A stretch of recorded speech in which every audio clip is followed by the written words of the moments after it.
Amós. Amós é um profeta contemporâneo de Isaías. O estado da nação, o estado espiritual, o estado natural da nação é praticamente o mesmo. Os reis que eles mencionam, cujos reinados são vigentes, se intercalam. E é muito interessante comparar as palavras de Amós com as palavras de Isaías. Amós cita nos primeiros 3 capítulos o pecado de Israel. O pecado que Deus está disciplinando, castigando, punindo. E depois ele fala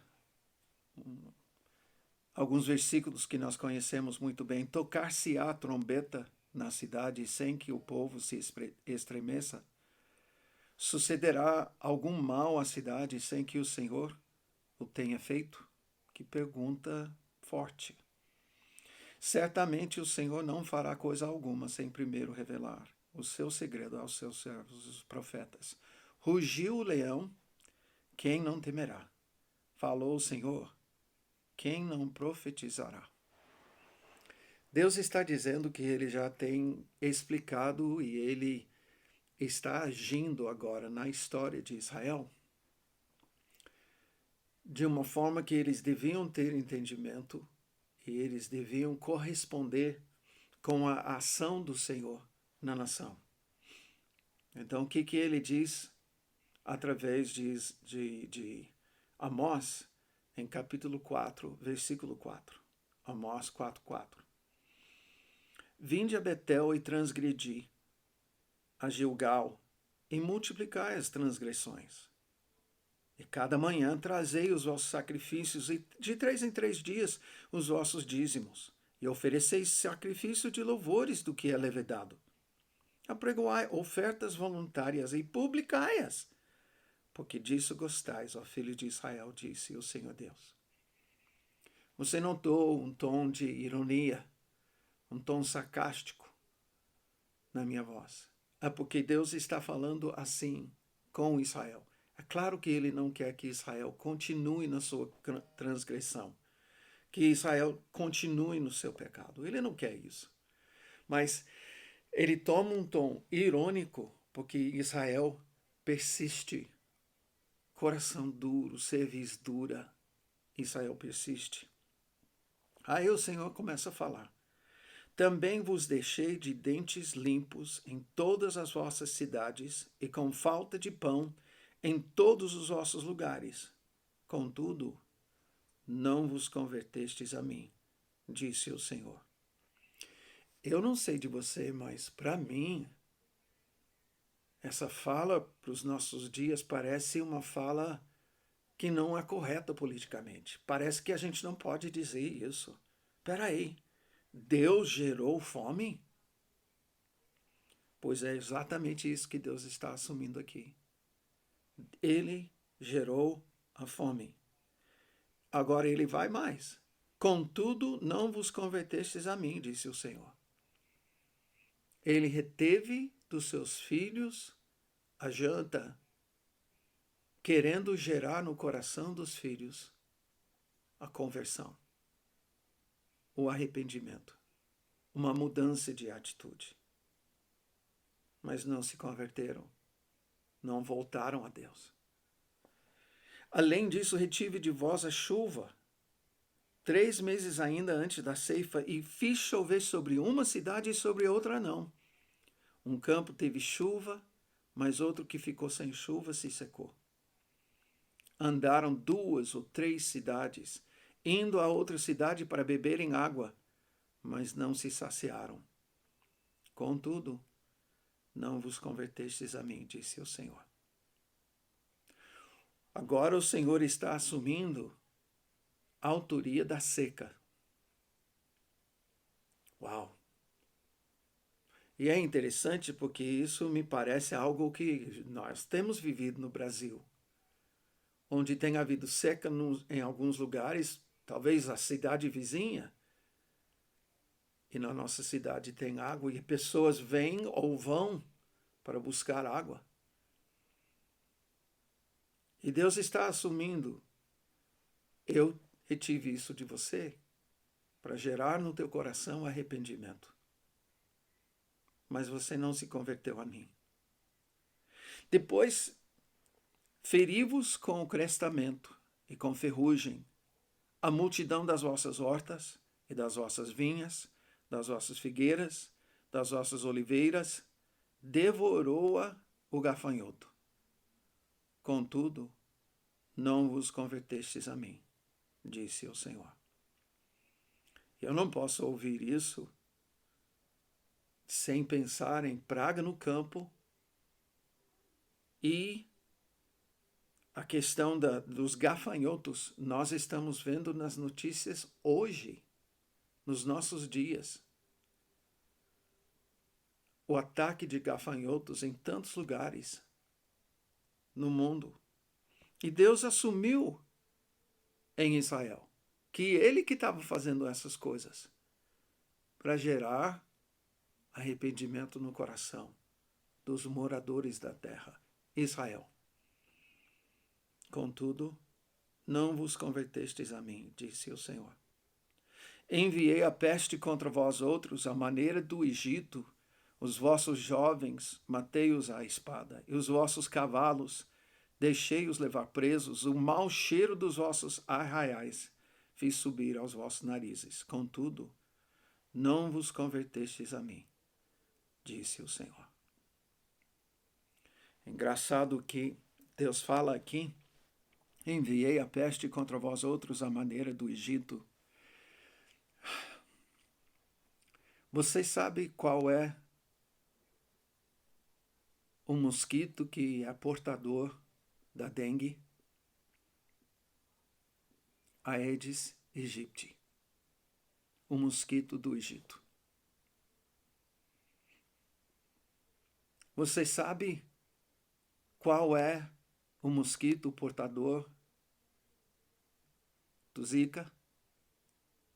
Aedes aegypti, o mosquito do Egito.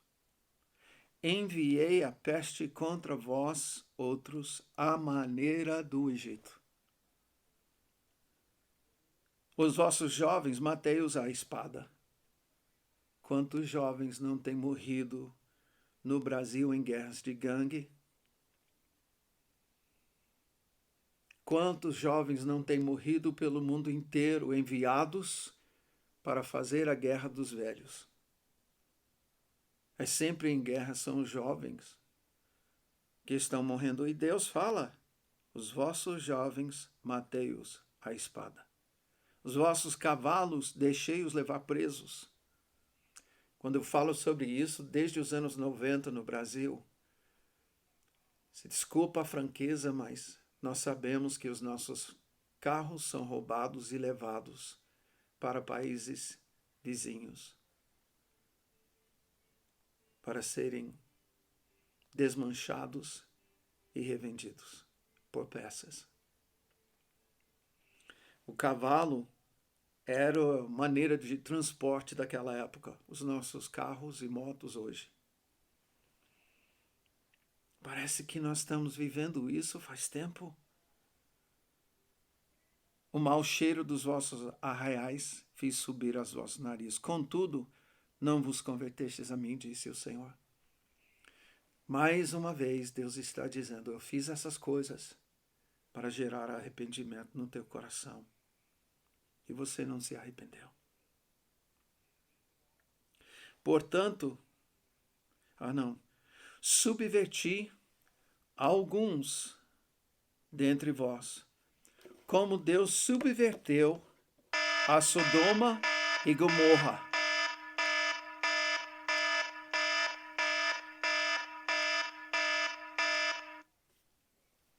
E vós fostes como um tição arrebatado da fogueira.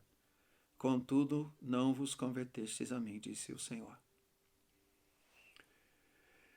Na boca de mais um profeta, Deus fala de Sodoma e Gomorra para Israel. Nos tempos de Isaías e de Amós, Israel estava vivendo como se fosse o povo de Sodoma e Gomorra, logo antes do juízo final do Senhor. Quando Deus mandou queimar tudo. 5 cidades naquela planície, naquele deserto, foram destruídas com fogo. Até hoje, servem de sinal para nós. Eu não sei de você,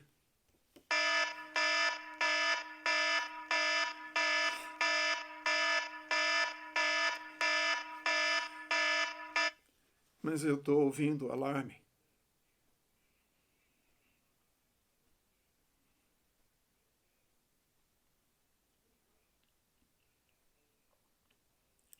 Portanto, assim te farei, ó Israel.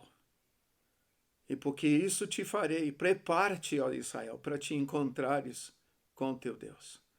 Porque é Ele quem forma os montes e cria o vento e declara ao homem qual é seu pensamento. E faz de manhã trevas e pisa os altos da terra. Senhor, Deus dos exércitos, é o seu nome. Eu tremo por dentro quando eu falo sobre isso, porque eu estou vendo na boca de um profeta que fala por Deus com o povo de Israel, como se Amós estivesse aqui hoje falando essas coisas conosco. Eu não sei de você, mas eu estou ministrando exatamente essa palavra desde 1996 no Brasil. Fazem 24 anos. Quando o Senhor começou a falar comigo, e desde então eu ensino sobre isso. Brasil não era a nação de terremotos, mas hoje tem. Brasil não era a nação de furacões nem tornados, mas hoje tem.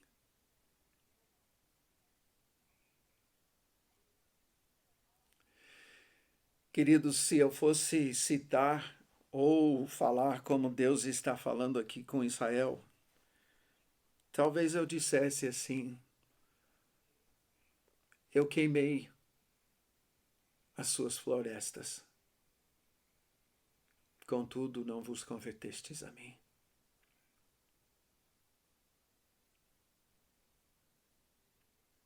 Eu fiz tremer a sua terra, a região serrana da sua nação, tão linda que eu amo. E não houve arrependimento. Tenho mandado tornados e mais tornados e mais tornados para a sua nação que não tinha tornados. Mas não vos convertestes a mim. Tenho mandado a praga para os seus campos e você tem perdido safra após safra após safra. Tenho enviado a fome, tenho enviado a seca, mas não vos convertestes a mim. Teria que dizer do Brasil, a nossa fama ficou conhecida em todas as nações. Ai desta nação pecaminosa, povo carregado de iniquidade, raça de malignos, filhos corruptores, abandonaram o Senhor, blasfemaram do Santo de Israel, voltaram para trás. Deus fala aqui, filhos corruptores. Nós nos tornamos famosos pela corrupção, a perversão que se vê no carnaval. E agora nós nos tornamos famosos, talvez ínfamos, por causa da questão da corrupção. eu não estou me dirigindo a pessoas que não conhecem a Jesus. Eu estou me dirigindo à igreja.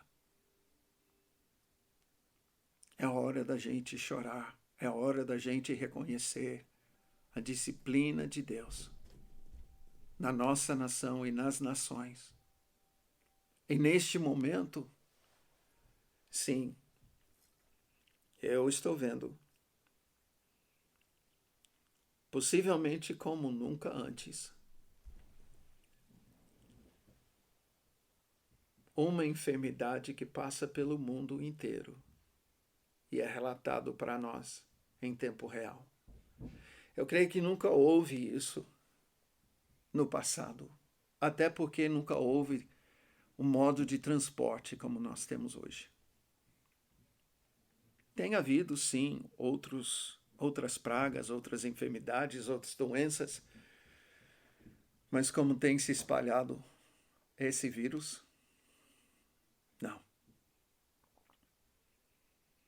E as previsões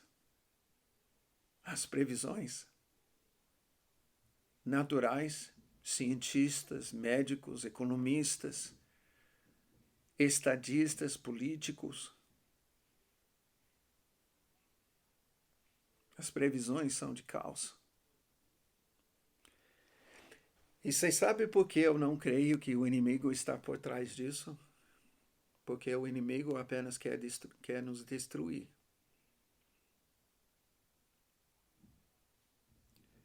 Eu creio que Deus está por trás disso, porque há tempo de arrepender-nos. Há tempo de arrependimento para todos nós. Há tempo de arrependimento para nós hoje, como houve para Israel na época de Amós. O que é engraçado, se você for ver a história de Israel, nos dias de Isaías, logo em seguida, as palavras que eu citei aqui, vem o maior avivamento da história de Israel nos dias do rei Ezequias. Mas rei Ezequias teve que reconhecer que as coisas que estavam acontecendo na nação era a mão de Deus, não o diabo, não o adversário. Era a mão do Pai que tinha gerado a nação e que tinha uma aliança.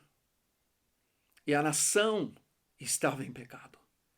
E rei Ezequias, ele faz algo que eu creio que nenhum outro rei fez. Ele conduz a nação em 3 levas de arrependimento. E é no próximo vídeo que eu vou falar sobre isso. Eu vejo grande esperança. Eu não quero terminar esse vídeo agora deixando você pensar que está tudo arruinado. Não está. Muito pelo contrário. Todo pai que disciplina seu filho tem uma expectativa, tem uma esperança que o filho venha se arrepender. Quando ele tem que castigar, é na esperança de que o filho, por causa do castigo, deixa cair a ficha e ele venha se arrepender. E ele volta ao seu pai. Quando o pai libera misericórdia, ele espera que o filho, sabendo que ele merece o castigo,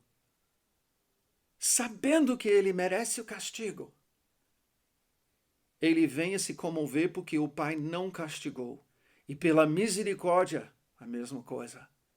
Ele volte ao pai. E ele venha se reconciliar. Ele venha converter o coração dele ao pai. Eu vejo que é esse momento para pessoas, para famílias, para cidades, para nações e pelo Brasil. Deus tem falado de um tremendo derramar do seu Espírito na nossa nação. Mas esse derramar não vem sem arrependimento. A pregação do Evangelho de Jesus. Arrependei-vos, pois está próximo o reino dos céus. podia traduzir isso dizendo: arrependei-vos, pois está próximo um grande derramar do Espírito Santo.